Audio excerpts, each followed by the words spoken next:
Ladies and gentlemen, this video is going to be one of the most honest conversations in this entire series. Not the most exciting, not the most dramatic, the most honest. Because what I am about to describe, the specific preventable heartbreaking ways that hundreds of gold and silver stackers have blown positions that took them years to build, is not a story about the market. It is a story about human behavior, about the gap between building something carefully and protecting it completely.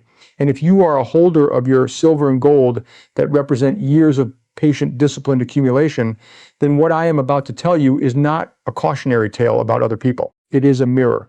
And the question this video is asking you to answer with complete honesty is whether anything you see in the mirror requires urgent attention before you become one of the people in the story I am about to tell. Let me begin with a man named Frank. Frank is not a composite. Frank is a specific kind of investor whose story I have encountered in its essential elements dozens of times in conversations with people who work in the precious metals industry, dealers, vault operators, estate attorneys, financial advisors who specialize in hard assets. Frank spent 11 years building a silver position. He was meticulous about the accumulation. He researched dealers carefully. He chose his forms thoughtfully. Government minted coins for the most liquid portion, silver bars for cost efficiency at scale. He bought consistently month after month through the skepticism of friends and the occasional self-doubt that every long-term contrarian investor experiences. By year 11, Frank held 460 odds of physical silver, a meaningful position, the result of genuine, sustained, admirable financial discipline. And then Frank's health declined, not catastrophically, not immediately, but gradually, and then with greater urgency over a period of 18 months.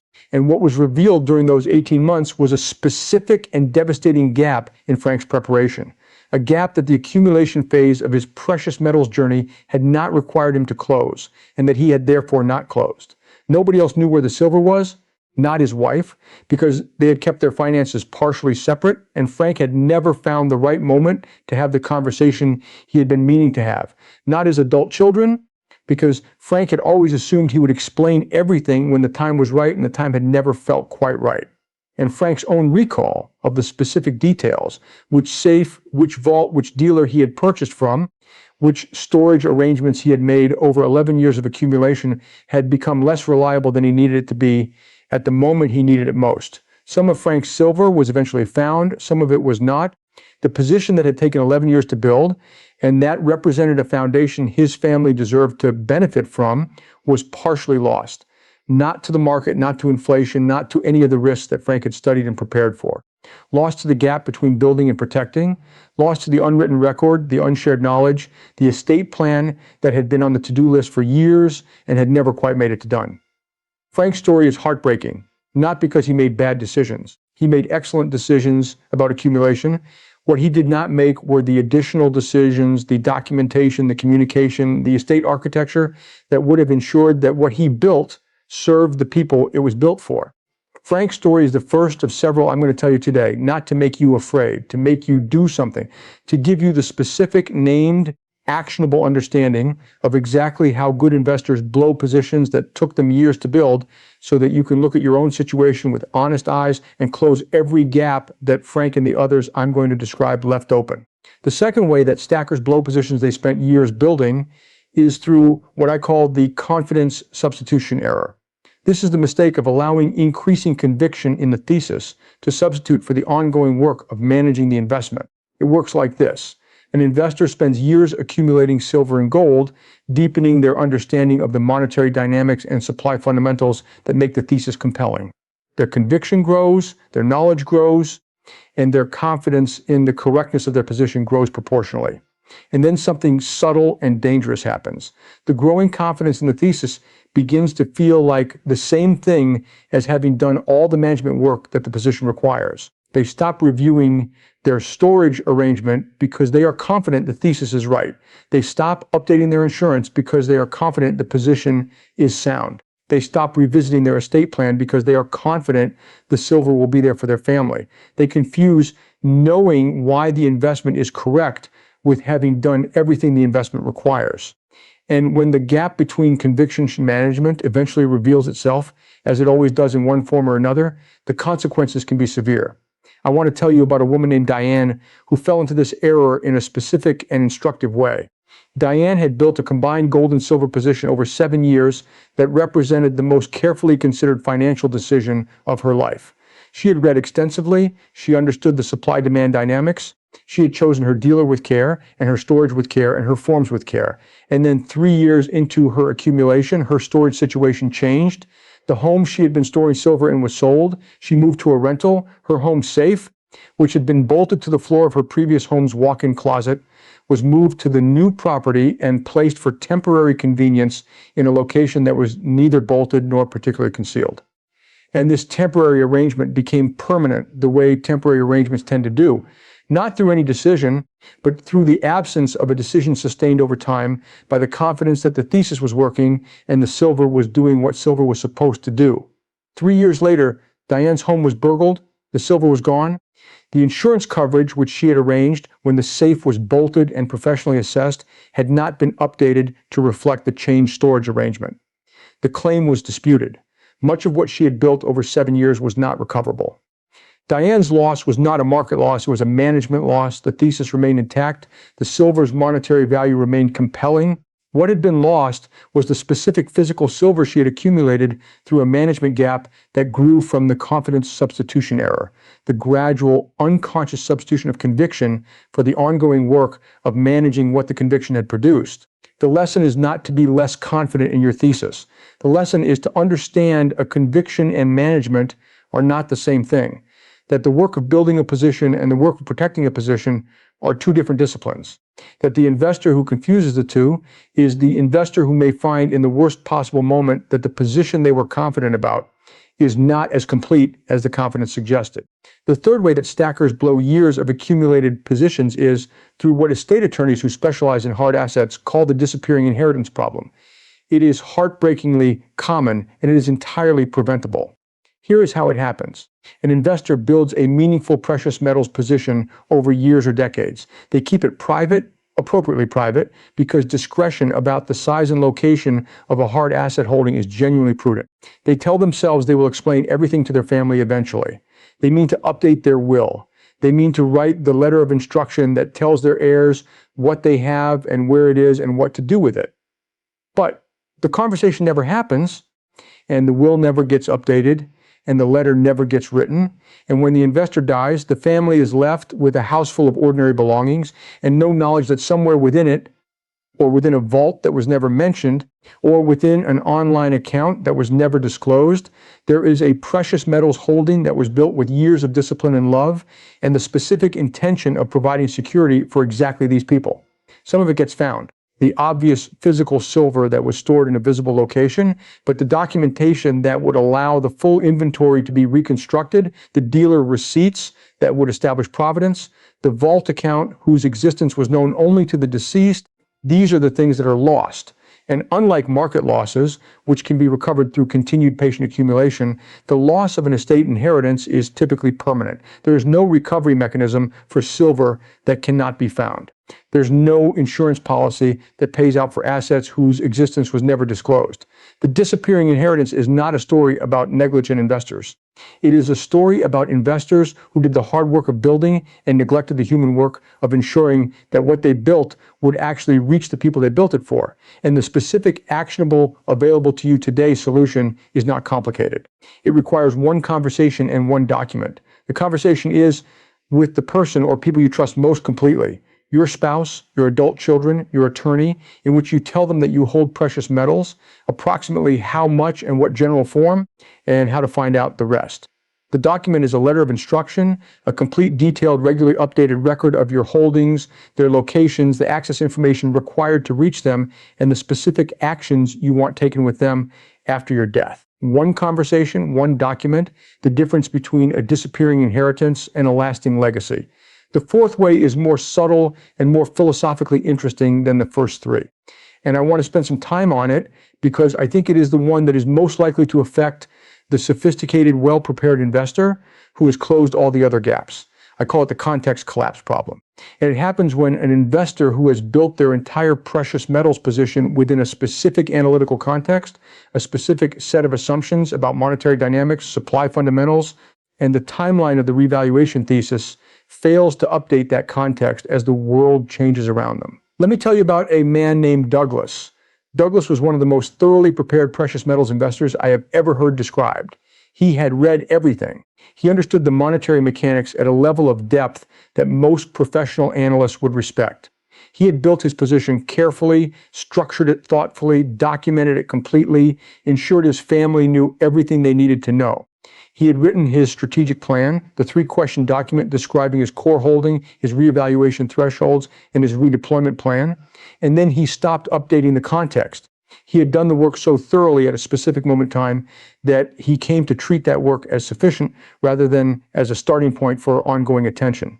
The thesis did not change dramatically, but the world did. Specific developments in monetary policy and the silver supply picture in the industrial demand trajectory produced information that was relevant to the specific decisions his strategic plan described. And because Douglas had stopped actively updating his understanding, the strategic plan he had written, which had been excellent when he wrote it, gradually became less precisely calibrated to the world as it actually was. The specific consequences for Douglas were not catastrophic. He did not lose his silver, but he made several redeployment decisions when parts of his position crossed his written thresholds that did not fully account for developments that had occurred since he had written those thresholds. He sold some silver too early at a threshold that had made sense in the context of the world when he said it, but that the subsequent developments in the Hong Kong gold clearing system in the silver supply picture would have led him to revise upward had he been actively updating his context. He was not wrong, but he was less precisely right than the quality of his preparation deserved. Because preparation is not a one-time achievement, it is an ongoing practice. The lesson is simple but demanding. The work of understanding your position does not end when your position is built. It continues actively and consistently for as long as you hold the position. Read the new developments. Revise your understanding when the world produces information that warrants revision. Review your strategic plan at least annually and update the thresholds and conditions that reflect a world that has moved since the last time you wrote them. The investor whose preparation is alive, who is actively engaged with the information relevant to their position, and who updates their strategies accordingly, is the investor whose outcome most closely matches the quality of their thesis. The investor whose preparation is static, who did the work once and rested in the assumption that once was enough, is the investor who will discover eventually that the world has moved in ways their static preparation did not account for. The fifth way that stackers blow positions is the one that is currently most relevant given the specific market environment I described in our previous conversation about Hong Kong's gold system launch. It is the premature exit, the sale of a position at a price that feels dramatic relative to the entry price, but that turns out to be early relative to the full magnitude of the move. This is the mistake that is most tempting at precisely the moment when the thesis is most visibly validating, which makes it the most dangerous and the most common of the 5 errors I'm describing. Here is how it plays out. An investor has held silver for 5 years. Through the accumulation phase, through the patience phase, through the moments of doubt, and then the recognition phase arrives. Prices move. The position that was worth $20,000 when they built it is now worth $60,000. And the investor who has never experienced this kind of appreciation in any position they have held faces a feeling that they were not fully prepared for. The specific, electric, almost overwhelming temptation to realize the gain, to take the profit, to convert the unrealized appreciation into actual cash before the market takes it back. This temptation is not irrational. Gains that are not realized are not permanently secured. Price corrections are real, and they do occur. The investor who takes their profit and never looks back is in some scenarios making a reasonable choice, but in the specific scenario we are in right now, where the Hong Kong gold system has just launched, where the physical silver supply deficit is structural and deepening, where the monetary dynamics are producing the conditions for a potentially historic precious metals repricing, the investor who exits because a $60,000 position feels like it should be enough is the investor who may be selling the first act of a 3-act story at the end of Act 1. They are taking the return that the accumulation phase produced and missing the return that the recognition and euphoria phases will produce for the investors who understood what act they were in and held accordingly. The protection against premature exit is exactly what I have described in previous conversations. The written strategic plan prepared in advance that specifies the exact conditions under which we're deploying them is appropriate rather than leaving that decision to the emotional experience of watching a price move. The investor who has written that it makes sense to begin reducing the above core position when silver reaches a specific price relative to specific monetary conditions will make a more precise and better timed exit than the investor who decides to exit based on the feeling that the gain is large enough. The feeling is not the guide. The plan is the guide. Write the plan before you feel the feeling, and then trust the plan over the feeling when the feeling arrives. I want to bring all 5 of these failure modes together into a framework that you can use right now today to audit your own position for every gap that the investors I have described did not close in time. I'm going to call it the 5-point blow it audit, and I want you to work through it honestly because the gaps it reveals are a judgment on your past choices. They are a map of your next ones. The first point, can the people who need access to your silver and gold actually find it if you are not available to show them?